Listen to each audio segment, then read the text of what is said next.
This Level 8 Music Theory course has been generously sponsored by Musicians English, the Calgary-based music organization which is helping to connect Korean-speaking music theory teachers with the RCM's theory curriculum. For more information about this great program, you can check out the link in the description below. Now today in Level 8, we are going to spend some time discussing chord symbols and figured bass. Now, figured bass has made an appearance briefly in the other grades before. In particular, in the dominant 7th chapter in Level 7, you had to use figured bass to indicate the inversion of the dominant 7th chord you were working with. But in Level 8, figured bass and chord symbols are very, very important. You have to be able to read them effectively and write them out very fast. First of all, in order to complete your exam within the time limit. But more importantly, you have to know chord symbols really, really well. Because if you don't, Level 9 harmony is going to be a catastrophe. Okay?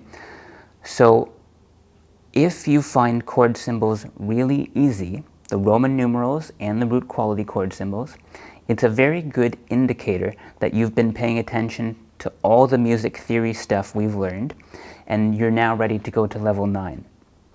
If chord symbols ends up being a little tricky or you're not quite confident with it, you may have to go back and review some stuff before you do this unit. So let's get started and start talking about figured bass. Now, as you might recall, someone may have introduced this topic to you earlier, depending on their teaching style. But figured bass are Arabic numerals which we place beside the Roman numerals, our functional chord symbols. And these Arabic numerals indicate to us what inversion the chord is in that we are looking at. Or it might indicate to you which inversion you are expected to write.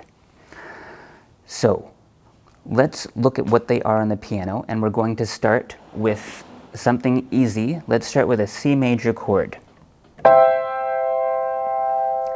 Now let's say we are actually in the key of C major. So not only is this a C major chord, but this is the tonic triad of C major, which we represent with Roman numeral 1. And remember, it's a capital letter Roman numeral 1 because it's a major chord. Now there are no figures beside this right now because it's in root position.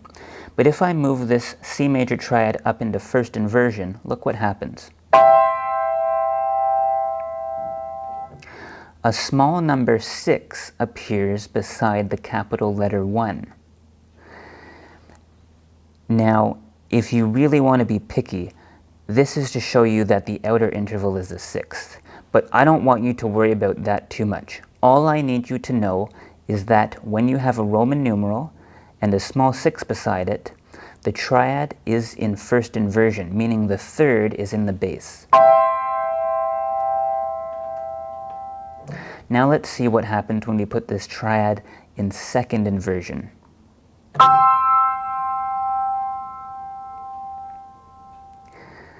Now the figures are 6 and 4. We still have the capital letter Roman numeral 1 because it's still the tonic triad, but the 6 and 4 tell us that G is the lowest note. And if you want to be super picky, there's a 4th and there's a 6th. So it outlines the intervals that the triad has been comprised of. But again, that's not too important, and I don't really want you to worry about it. I want you to memorize that when you see a Roman numeral with a 6 and 4 below it, the triad is supposed to be in second inversion, like the one I'm playing here.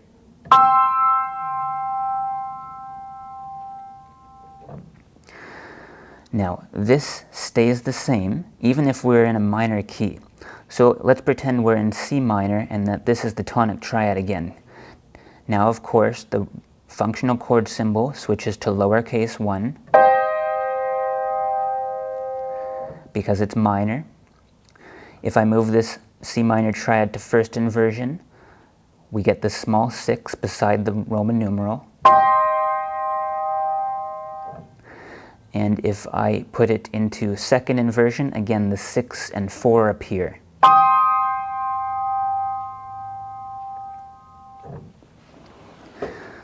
So you have to have these figures memorized. If you get your level 8 exam and you're asked to write a triad, and they give you any Roman numeral, if the Roman numeral is by itself, it's root position. If the Roman numeral has a 6 beside it, it's first inversion. And if the Roman numeral has a 6 and 4 beside it, you have to write the triad in second inversion. This stays the same even when the chord quality changes. For example, let's do the diminished 7th triad of D harmonic minor. The leading tone is C sharp. Here's a diminished 7th triad, and you can see that the chord symbol is lowercase 7 with a degree sign. The degree sign represents diminished. And of course, there's nothing beside that Roman numeral 7 because this is in root position. The root is in the bass. If I invert that up to first inversion, the little 6 should appear beside the degree sign. And if I invert it once more into second inversion, the 6 and 4 should appear. This goes the same for augmented triads. Let's say we are in the key of E minor, and we're going to play the mediant triad in E harmonic minor, which would be G, B, and D sharp. That's an augmented triad. So it's a lowercase 3 and a plus sign to show that it's an augmented triad. The plus represents augmented, and the lowercase 3 represents the fact that G is the third of E minor. And then if we put this into first inversion, the little 6 appears. And if we put this into second inversion, the 6 and 4 appears.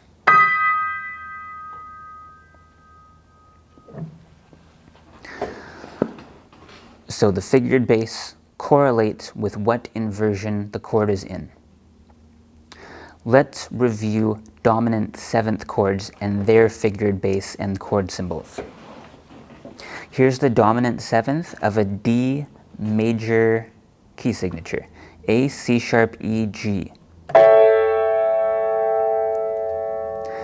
Now there's a capital letter 5, and the 5 represents the fact that A is the dominant of D, and the little 7 represents that we've attached a 7th to the chord.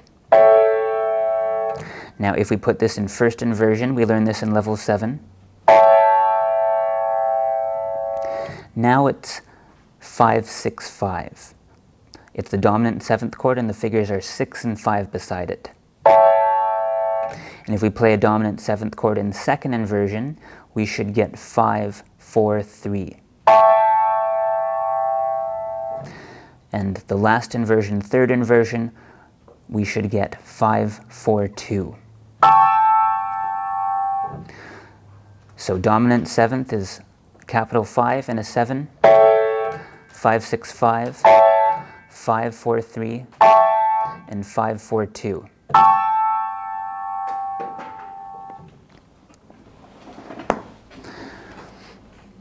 So knowing those exact figures should get you through your level 8 exam. While we're here, let's review root quality chord symbols. These are the chord symbols that pop and jazz musicians use, and they're always written above the staff, as opposed to the functional chord symbols we just looked at, which are always written below the staff. Now these chord symbols, when we use them, it doesn't matter what key we're in. Here's an E-flat major triad. And the root quality chord symbol is just capital letter E-flat. Now you'll recall from level 6, when we invert this into first inversion, we write E-flat over G. And when we invert this into second inversion, we write E flat over B flat. Here's an E flat minor triad. It stays the same. Now we write E flat little m, and when we invert it, we write E flat over G flat, and then E flat over B flat. So here's root position, first inversion, and third inversion. Here is D sharp diminished. Root position, first inversion. Oops, I played the wrong note.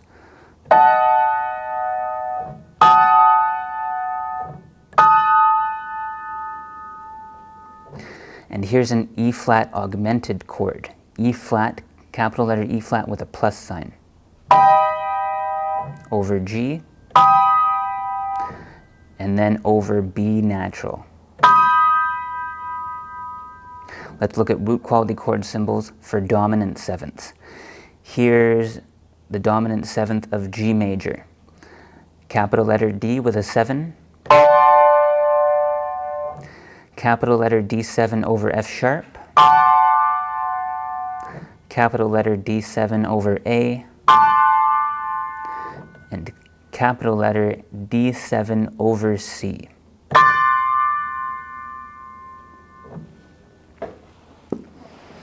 The faster you can cycle through those chord symbols, the better off you'll be. Before we leave, let's play a few open position chords just to remind ourselves what those are, and together we'll figure out what the root quality chord symbol is and what the functional chord symbol is.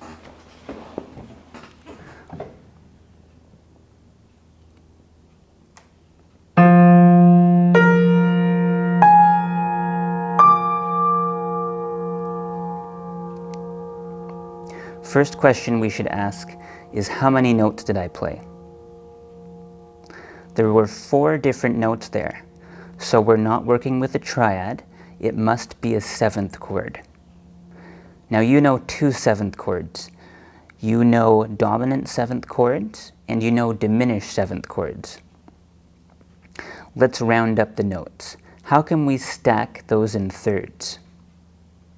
If I rearrange what I played, B flat would be the lowest note, and I can take the D. D would be a third above B flat. Then I can move the F up here, that's a third. And then the last remaining note is A flat, that's also a third. So here's the closed position version. Now, is that a dominant 7th or a diminished 7th? I know it's a dominant 7th because there's a major triad on the bottom and a minor 7th on top. So the chord is actually a dominant 7th built on B flat. But the lowest note I played in open position was F. So the chord symbol for this, let's do the root quality chord symbol. The root is B flat, and it's a dominant 7th chord. So it's B flat 7 over F, since F was the lowest note. And if we need to figure out what key we're in for the functional chord symbol, B flat, the root, is 5 notes above E flat. So this was the dominant 7th of E flat, but F was on the bottom, which means it's in second inversion. So we won't write 5-7, we would write 5-4-3. So it's important to remember that even when you're looking at open position chords, after you've rearranged them into closed position, you go back and remember what the original base was and use that to figure out what the inversion is, and use that to write the correct chord symbol on your level 8 RCM exam. Let's go analyze some chords at the whiteboard.